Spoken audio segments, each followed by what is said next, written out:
Shalom. This is Bishop Nathaniel of Israel United in Christ. I want to start off by saying thank you to all of our Booster Club members for your many donations and much more, your prayers. We visited faraway countries and strange lands. We've even spoken to dignitaries and were detained for spreading the glorious gospel in Cuba. The truth is that the descendants of the 12 tribes of Israel were scattered throughout the world. Help us on our journey as we continue to raise up the nation of Israel. 12 tribes worldwide. Join or donate today. Shalom.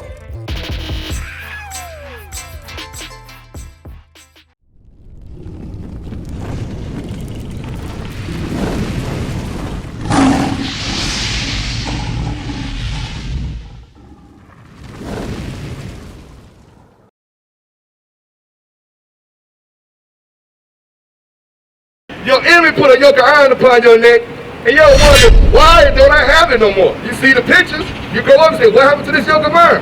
Say, bro, you got to mention on your nationality, your history according to the Bible? Let me holler at you real quick. I'm going to hop on the bus, bro. You got to hop on the phone? All right. Check this out. Listen to this real quick. Get your flower, bro. Let's start over from again. We got a little more volume right now. Verse 48? Yeah, start at the top. No, 48. All right. Verse 48. Therefore shall they serve thine enemies, which the Lord shall send against thee. Hey, bro, you know that the Lord sent your enemies against you? The people that hate you, you know the Most High put them against you? You knew that? In hunger and in thirst. You know when you were hungry that you paying your enemy? And in nakedness and in want of all things. And a want of all things. There's nothing you can't get out here. Hey, sis, go about to go in that store. Did you know you finna go in right now and pay your enemies and profane the Sabbath day just because you want something to eat? Because you didn't prepare yesterday like you should have prepared, like the Most High told us to do. Read. There we go. And he shall put a yoke of iron upon thy neck until he hath destroyed thee. Your enemy put a yoke of iron on your neck. Hey sis, y'all don't wonder, why don't y'all have that yoke of iron on your neck anymore? Hey bro, tell me something, bro. Hey bro, I hit the store. Old school, you know what? Hey, listen to this, bro. Why don't you have that yoke of iron on your neck no more? You know? Why don't you have that yoke of iron on your neck no more, bro? Go ahead. Verse 49. The Lord shall bring a nation against thee from afar, from the end of the earth, as swift as the eagle flieth. One nation, what does the eagle represent in this country? When you grow up, they tell you the bald eagle is a representative of this country. He said he'll send an country against you as swift as the eagle. Like we said earlier, you got these signs in this book to show you who you are. But 99% of you most likely out here don't care who you are. You just want to get by the day and say, you know what, I'll worry about that tomorrow. But I know that you don't have no tomorrow. Read. A nation whose tongue thou shalt not understand. When the people came against us, hey sis, come here, learn your nationality real quick. You ain't going nowhere. Come here. We just gonna teach you something. That's all we want to do. Teach you. Come on around this way. Yeah, come on around. Let us teach you something today. Let you learn your nationality, your history. Something that's gonna help you change your life, make your life better. All right. If I was to ask you, what's your nationality? What would you tell me? Nationality. What nation of people you come from? Brown sugar honey people. What? Brown sugar honey people. That's a new one. All right. So where they come? Where they live at? How can we catch it? They got a plane going out the way, a bus? No. No, right? So the answer is, basically, you probably don't know who your people are, right? Yes, Who are? You said brown sugar honey people. Did they just create it or what? No. No? All right. Well, let me show you who your people are according to the Bible. Let me show you who God called. God didn't call the brown sugar honey people. Right. God called them the Israelites. Right? Right? We're going to start at verse 15. I'm going to show you it's a reason why our people, you look around and see, where you see your people in the state of captivity that we in right now? Well, yes, we in captivity. But we think we're free. But we're going to show you some few things. They going to take long. Just learn these things and take them with you. I don't have a face mask on. I was in a brush. You need a face mask? You need a face mask around? We got an extra face mask out here? I got one in my bag, but okay, right around there. It's right there. Don't worry, we're going to help you out. We're going to let you get this word today. You ain't got to go nowhere. That's right. We're going to help you. Oh, just listen to this. Verse 15. Deuteronomy chapter 28, verse 15. But it shall come to pass, if thou wilt not hearken unto the voice of the Lord thy God, to observe, to do all his commandments and his statutes which I command thee this day. He said, if you don't listen to the word of that God, right? See, brand new. It's brand new. There we go. We're going to help you stay healthy and safe, and we're going to help you spiritually. He said, if you don't listen to the words of the Lord that God, certain things are going to happen to us, right? Read.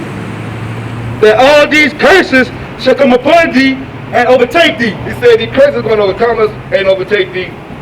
So what he tells you is, this is how you're going to know who you are. We're going to have certain signs and certain things go on that's going to tell you who you are. So later on in life, thousands of years later, you'll be able to identify yourself, right? Like, for example, how did your people get to this side of the world? What mode of transportation? But we wasn't from here originally, right? So how did we get here? By boat. By boat, right? Now, do you know that the boats are in this book right here, the Bible? Yep. You know, where is it at? You don't know? What worry about it? We're going to tell you. That's what we're here for. That's what we're here for.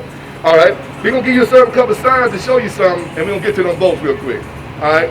Give me, let's go straight to 48, because I got some other things I'm going to go over. All right? Verse 48. Therefore shalt thou serve thine enemies, which the Lord shall send against thee. Now see, you see certain things going on in the world right now, right? You see the protests, you see all the things going on. See, not understanding that the Most High put these people over us. You know what I'm saying? That God sent your enemies against you. Read that again. Keep it perplexed. Therefore shalt thou serve thine enemies, which the Lord shall send against thee. Read. In hunger. So when you're hungry, right?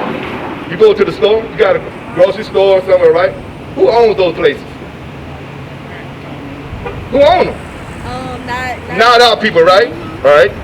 Read. And in thirst. When you're thirsty, you have to go get water. You pay a water bill somewhere? No? Well, somebody where you at pays the water bill, right? Yeah. You got to go and get a bottle of water, right? Do you see any of us, but do you have to pay any of us for that? No, you're not paying your people. We your people, so you're not paying us. Who are we paying then? Who? The Bible says those are your enemies. That's who you're paying. Read. And in what? And in nakedness. For the clothes you got on your back. The little amount that you have on right now, you had to pay somebody for them clothes, right? So that's what we're saying is the textile they took to make those clothes, you didn't get them from us. The Most High said you got to go pay your enemies for that, Read. And in what of all things? Anything you want, you go see your enemies for it.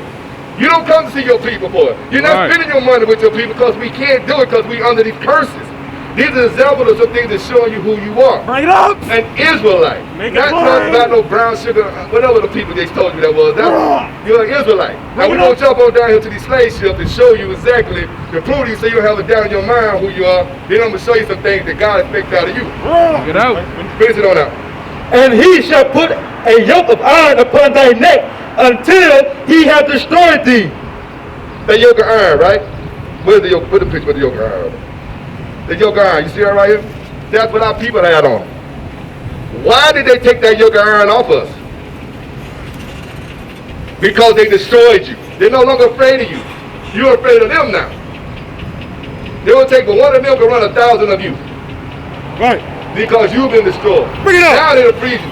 That destruction they gave you, Christianity. And I'm going to show you how that Christianity has destroyed you. Right. All right, verse 68. Verse 68. And the Lord shall bring thee into Egypt again. The word Egypt here means slavery of bondage. We can prove that to you if you go to Exodus 20 and 2. We're going to show you because I don't want you to have no doubt that we're just making this up. Because we are not the Christian church. Read. The book of Exodus chapter 20 and verse 2.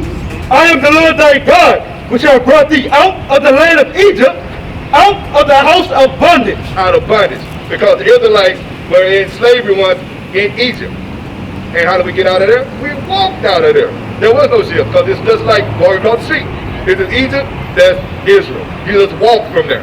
We were in slavery there. All right, we start from the beginning again. And the Lord shall bring thee into Egypt again with ships. He's going to bring you back into slavery again with ships, right? That's what you just said, how your people got here, right? The Most High said he's going to bring your people again back into slavery again with ships. Read. By the way whereof I spake unto thee. It's just how we say it is, just how it's going to happen. Thou shalt see it no more again. Meaning you want to see your homeland again. Your homeland is Israel. This is where you're from. That's where you're supposed to be trying to get back to. Right. And there ye shall be sold unto your enemies. When you got here, when our people got here to this side of the world, what would they come here to do? What did they come here to do? slaves. To be slaves, right? Were they sold? Yep. So what? So how do you say you some brown sugar honey people right here? We proving to you who you are. I'm telling you exactly who your people were and what they were doing, Right. and how they got to this situation. Right. Listen on that. For bond men and bond women. Slave men and slave women. That's why we were brought here. Read on. And no man shall buy you. And no man gonna be able to redeem you except for Jesus Christ, the black Messiah. That's Did you right. know Jesus Christ was the black man? You did, right? All right, give me Deuteronomy 22 and 5. I'm gonna tell you something that Jesus Christ, the black man, said, and you tell me the difference between him and what that white boy telling you, cause you're gonna find something out today. Bring it out. And don't take the way I talk as I'm being aggressive to you. It's just my passion for what I'm saying, all right? The book of Deuteronomy, chapter 22 and verse 5. The woman shall not wear that which pertaineth unto a man. A woman shouldn't wear what pertains to a man, right? Thus said the Lord. What do women wear that men wear? Because if we were standing up here in some dresses, right? Would you stop and like, what the heck going on with them, right? Like, something strange about them, right? Yeah. Right. That's just how the Most High looks at every time he sees one of his daughters walking around dressed like a man. She said to herself, that's strange. Why does she do that? Read it again for her. The woman shall not wear that which pertaineth unto a man. What do women wear that men wear? Come on. Look at what you got on, right? Now look at all the men standing around you. What's something in common we have that we shouldn't have in common? Being a person. No, sis. It's clothing. What clothing? What do you wear that pertains to men? I'm giving you one more guess and I'm gonna let you keep reading. Neither shall a man put on a woman's garment. Neither shall a man wear a woman's garment. The Most High don't want me dressing like a woman. He don't want our sisters dressing like men. So what do women wear that make them dress like a man? What could they put on? Keep trying. Keep going. Okay, they put a suit on. Okay, they put a suit on. But women have suits on. Women, what kind of, okay, so women got suits and men got suits, right? Women have skirts, suits. Okay, skirts. Women are supposed to wear skirts, right? Modest skirts. Okay, so what about men? So we supposed to wear skirts too? Pants. Pants, there you go, sis. You're not supposed to have on no pants according to the Most High. That's right. God said that. Finish that on out. For all that do so are an abomination unto the Lord thy God. He said, you are an abomination to the Lord thy God. That means God looking down on you right now. He is upset with you just because of what you got on. Now they tell you, the Christian church tell you, say, God don't care what you got on. He loves everybody, right? Come as you are, right? But what did he say? We didn't make this up. We reading this. I'm straight out the Bible. He don't want you just like that. Verse 2 and 9. All right. Read, listen to this. The book of 1 Timothy chapter 2 and verse 9. In like manner also, that women adorn themselves in modest apparel. What do you think? Okay, the word modest, right? Do you know what that means? Modest. All right. Modest will be something not showing any sexual attention, right? Anything you put on that wouldn't show that a man would ride by you, he wouldn't be looking at your behind or nothing. He'd just look and say, oh, that's this guy on a nice dress. That would be modest. Something not revealing, showing a dress not showing no sexual attention, right? Meaning down past your knees, right? That's what being modest is. Now you think you're being modest right now? No, okay, correct. I just woke up out the bed. You woke up out the bed, but you still could have put the same, you knew what you put on, you put that together, right? Yes. You're grown up, correct? Look, this ain't hurting you. This is helping you. You need to take this as medicine. Read. In like manner also, that women adorn themselves in modest apparel, with shamefacedness and sobriety. That means, look, you shouldn't, sobriety. You shouldn't be getting drunk. You shouldn't be getting high. You shouldn't be doing no kind of pill. You are a daughter of Sarah. You're supposed to have more respect for yourself than that. Not supposed to be the Lord is telling you that, but this is what God wants you to do. Right. Read. With shamefacedness and sobriety, not with braided hair, or gold, pearls, or costly array, but which becoming women professing godliness. Godliness, sis. Leviticus 19:29. Godliness, sis. Let me show you why he wants godliness from you. Because the Most High expects certain things out you women that obviously has been taught to y'all. Read. Leviticus chapter, Come around here and ask me anything you want, bro. Read. Leviticus chapter 19, verse 29. Do not prostitute thy daughter to cause her to be a whore. Do not prostitute your daughter to cause her to be a whore. That means somebody teaching the younger sisters out here the way they should dress, the way they should be, what they should and shouldn't do. Instead of teaching them the good things that the Most High expect our women to be like, they teach them that.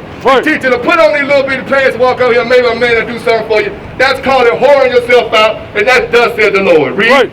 Lest the land fall to whoredom, and the land become full of wickedness. And that's full of wickedness. Look at that. We got STDs. We got all these things. You causing all this lust to pop up in all these men just for the simple way that you dress.